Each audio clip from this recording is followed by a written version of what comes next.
Hey there guys, welcome back to my channel Crafty Concepts with Erin. I'm here today with the creative design team as we are continuing on our Love Your Stash series. I have the Daisy Meadows collection here, and if you remember, this was definitely an Easter inspired paper collection. So there were these pattern papers that had the eggs on one side and the Easter bunnies on the other. So I just separated those out, and now I'm left with this beautiful springtime paper pack.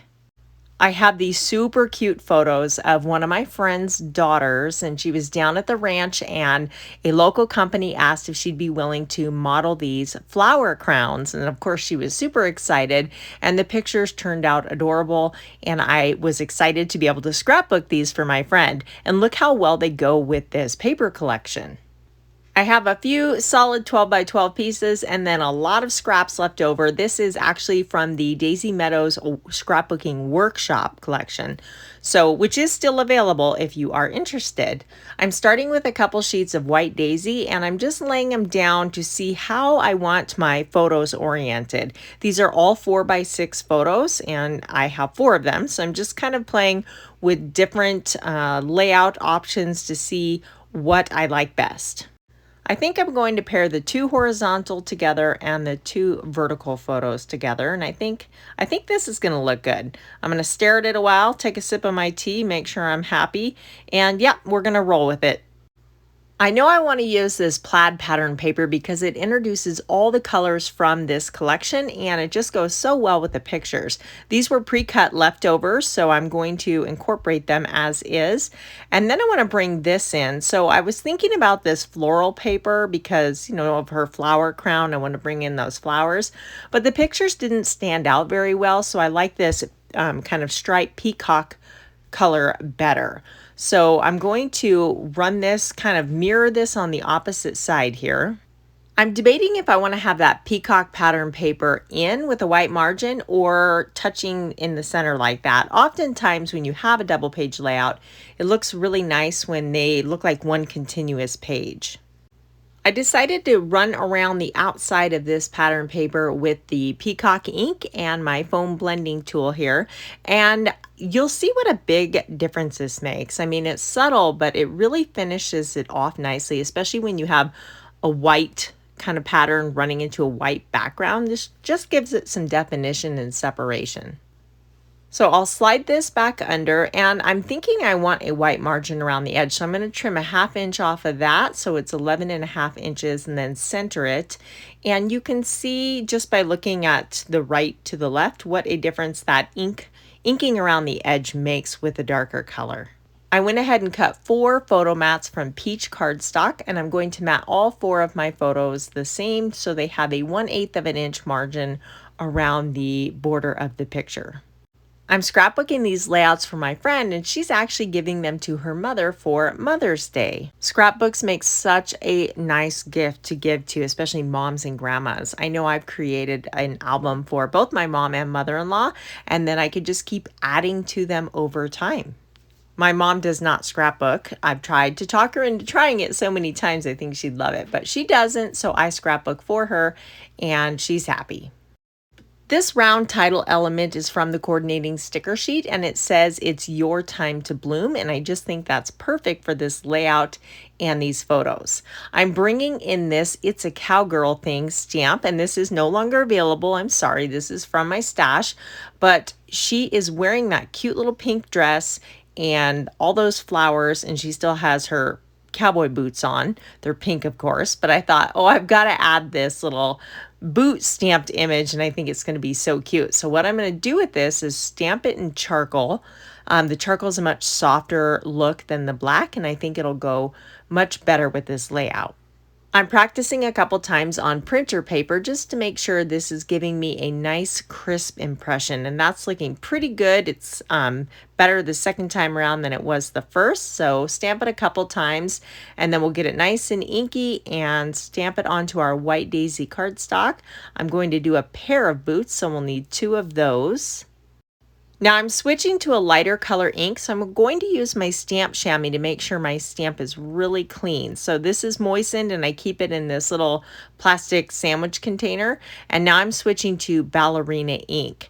So I just want to focus on the center portion of the boot, and you'll see what I'm going to do with that. So I'm just going to stamp 2 of those, and the first one didn't come out so great, so I'm going to stamp 1 more, and then I'm going to fussy cut the center out and overlay it on top of the charcoal stamped image there.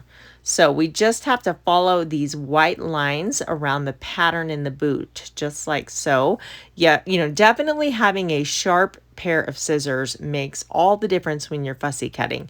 These are the non-stick microtip scissors, and I love them. If you've not tried them, it's definitely a tool worth investing in. So I'll do this first one here for you on camera, and then I'll do the other one off camera so you don't have to watch that entire process over again. So I don't mind fussy cutting. It doesn't take that long, and I think you can get some really neat looks with it. So I'm going around the edge with that same ink just to darken up the edges, and I think that finishes it off nicely. So using my little sponging tool here, just going around, getting into the intricate pieces. And we are going to have a pair of boots that will match her boots in the picture. So that looks good. It's lining up nicely. I'll go ahead and get that glued down and cut out off camera, and we have a wee little pair of boots. My friend's daughter is actually as rough and tumble as they come, so it was fun to see her all dressed up in her pretty pink dress with a hair full of flowers. And I love that they put a flower crown on the pony too. It's just super cute.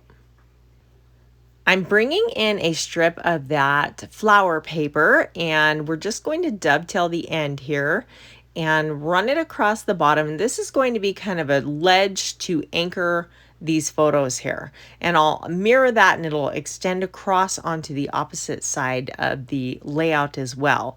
So this little yellow piece is a zip strip. It's like the branding strip, and it's off of one of the pattern papers. So again, I just wanted to kind of anchor my photos, and I'm deciding to move this title element over to the left hand side.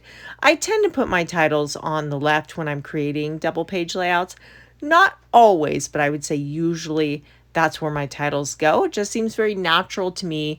You read a book from left to right, so I kind of feel it's the same with the scrapbook layout. Looking at these photos just makes me remember how badly I wanted a horse as a little girl. My parents were not horse people, but we ended up living in this neighborhood that had a stables down the street, and for my 15th birthday, they surprised me with a horse. I loved him, and we had so many wonderful adventures, really great memories, and I feel very blessed that my parents, were able to do that for me as a child, and I still have a horse in my life to this day. So that's why I snatched up this It's a Cowgirl Thing stamp set, because I knew it would come in handy. These flowers are left over from stamps or from the sticker sheet or the extra die cuts that come with the scrapbooking workshop. So I'm balancing it out, putting a daisy on either side, and then I have these little green leaves. There's a couple little floral sprigs, and I'm just kind of tucking them under. I'm creating a little embellishment cluster over here with the title and the boots and the flowers, and then I went ahead and stamped 2 of the horseshoes with the charcoal ink and fussy cut those out, and I'll put one on either side. So I'm just going to create another little cluster here. And that flower's from the Daisy Meadows stamp set. I stamped it on peach cardstock and then heat embossed it with white embossing powder. They're all just left over from previous projects, so I'm happy to have a reason to incorporate them onto this layout. This little wreath I thought kind of mimicked the flower crown, so I thought that would be kind of fun to add in. And I'm just cutting half of it so I'm not wasting the part that's behind the photos. And then I decided I want to move one of these down a little bit so they're staggered in height, and then I can create a little something above the photo. There's this Picture My Life card, and it says "Too Cute," so I went ahead and cut one of those out, and I thought to put it above the photo, but it's a little lost by itself, so I'm bringing in this little stitched bracket here to kind of highlight that little sentiment there. I have cut out several butterflies. These are from the You Are Enough collection. They're brand new, just released May 1st, and these butterfly dies are awesome. I'm just using the overlay, but they do have several layers so you can create different looks with them. I cut the butterflies from smoothie cardstock and I'm using the darker side. I wanted to draw out those darker colors in the flowers. So I have strategically placed them in kind of a triangular shape to draw your eye throughout the layout with that pop of color. And now I'm just highlighting my embellishment clusters with some of these Daisy Meadows enamel dots. I'm just using the pink ones and I'm using the varied sizes. So we have some of the smaller, there's three, there's small, medium, and large. And I'm just mixing and matching those around each embellishment cluster just to add a little bit of texture and interest. I love adding these little finishing touches. I really think they just kind of pull everything together and they just are really fun to look at. And it just is something for your eye to kind of discover on the page. So I have that little white lace scallop border on the left side and I wanted to repeat that on the right. Now it's a little bit longer than my photo and I want to make sure it's evenly spaced. And I hear Carrie say this on her channel quite a bit over at Miss Carrie's Creations, that it bugs her when it's uneven, and I totally get that. So I'm going to adhere this down so it's evenly spaced along the photo, and then I can flip it over and trim off the tails, and that'll just make sure that it stays evenly placed rather than cutting it first. This particular lace border die is unfortunately no longer available, but they do have some newer options, and I'll be sure to leave everything that's available. I will leave linked in the description box below. It is always super satisfying to me to dive into my crafty stash and use things up. So I was really happy to create this layout and I love how it turned out. I hope my friend is going to be happy. I think she's going to love it. If you have not seen the other Love Your Stash videos from the creative design team, you can check them out in this playlist right here. Thank you guys so much for stopping by and I will see you in the next video.